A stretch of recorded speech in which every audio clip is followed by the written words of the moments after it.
Hey guys, this is Tessa from HandleTheHeat.com, and today we're making challah bread. Now I know challah bread can be a little bit intimidating. It's such a gorgeous bread and it looks really complicated, but I'm going to show you how to make it at home, and it's actually pretty easy. So if you'd like to learn how to make challah bread from scratch, then keep watching. Okay, so let's get started. I'm going to measure out about 3 cups of flour. I might need to add up to a 1/4 cup more later on when I'm kneading the dough, and this is just regular all-purpose flour. This challah bread dough is much easier than some recipes. It does not require a special starter or sponge or anything like that. It's pretty basic and easy. So I just add some sugar, instant yeast. Now I'm going to add some salt, and these are just all my dry ingredients. And because we're using instant yeast, this bread recipe won't have to rise all day long. It still takes quite a bit of time, so it's best to make challah bread on a weekend or a holiday or some day that you have off when you're not too busy. So I'm just going to whisk this all together and make sure it's all combined. And now I'm going to get my KitchenAid mixer and I'm going to get started with the wet ingredients. So I have 2 eggs and 1 egg yolk. And to that I'm going to add melted butter. And if you were worried about keeping a kosher table, you could always use oil instead. Then I'm going to add room temperature water. You don't want it to be too hot, otherwise it might kill the yeast. And since we're using instant yeast, it really doesn't need to proof. I'm going to mix that together, and I'm going to gradually add my dry ingredients. Okay, so for the sake of time, I've sped up the kneading of the dough, and this is about 5 minutes after mixing and kneading all the ingredients together. And I'm just testing to make sure the gluten has developed and the dough came together in a nice, smooth, supple ball. Challah bread is a rich yeast dough because it has butter, eggs, and sugar added.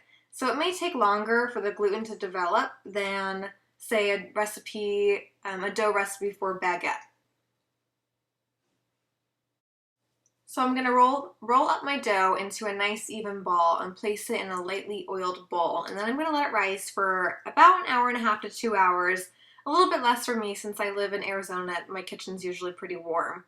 Then, and this was not pictured in this video, I forgot to film it, and after it's risen, I'm going to actually press down on the dough to deflate it, cover it, let it rise again until it's doubled again, another about 40 to 60 minutes. Okay, so now my dough has risen twice, and this is what it looks like. So I'm going to lightly flour my work surface before I get started because I don't want the dough to stick anywhere. That's really important. And I'm kind of dump my dough onto my work surface, and you'll see when I dump it down it kind of deflates a little, and that's fine. You just got to be a little gentle. So I'm going to divide my dough into 2 pieces, one roughly half the size of the other. I'm going to use my scale to make sure that they're even. If you don't have a scale, don't worry about it. It doesn't have to be that precise. I'm going to divide my first larger piece of dough into 3 sections and roll it out into a big rope about 16 inches long. I'm just using my fingers and my palms to kind of roll out the dough and spread it out to make it that 16-inch length. Okay, I'm going to do my last piece of dough. And then I'm going to braid it. And this technique for braiding is a lot easier than some other techniques. Instead of doing a 6 or more piece braid where it's really complicated, and I don't know about you, but personally I can barely braid my own hair, so I need something super easy. So I'll show you this technique for braiding produces a really gorgeous loaf, and it's really not that hard at all. So I've just pinched together the 3 pieces of dough, and I'm just going to do a simple basic braid.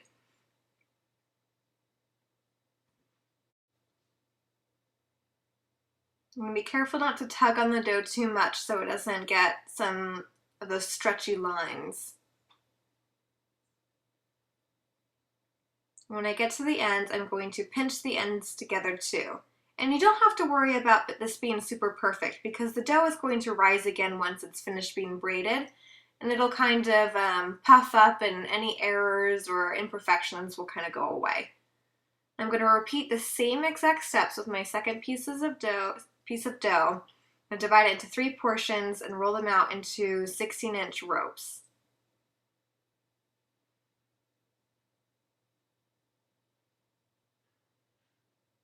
I'm going to make sure that the dough's not sticking and that it's about 16 inches long.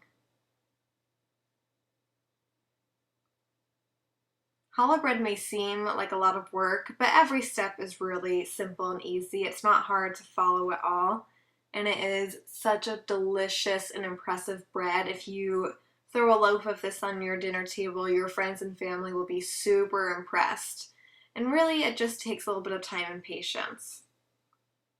And challah bread, a day-old challah bread makes the best French toast ever. If you've never tried French toast made with challah bread, you have to try it. It's so good. So again, I'm just going to repeat the same exact process. I'm going to fold together those 3 ends and braid them, and then fold together the remaining end.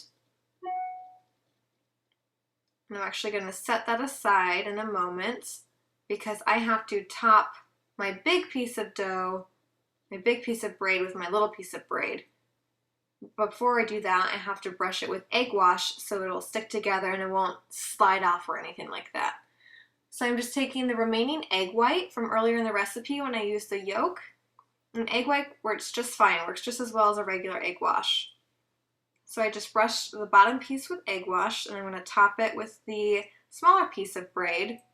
And you don't have to worry about this being perfect. Like I said, it's going to puff up when it rises and kind of get rid of any imperfections. So I'm going to cover it loosely with plastic wrap and let it rise. Okay, so it's been about a half hour, and as you can see, the dough is very puffy.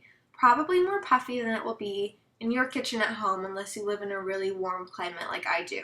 So I'm just going to brush the top of the dough with the remaining egg wash, and then it's going to go in a 375-degree oven for 30 to 40 minutes, or until it's golden brown and beautiful. Okay, so there you have it. Here is my finished loaf of challah bread. I hope you learned a thing or two about how to make challah bread from scratch at home.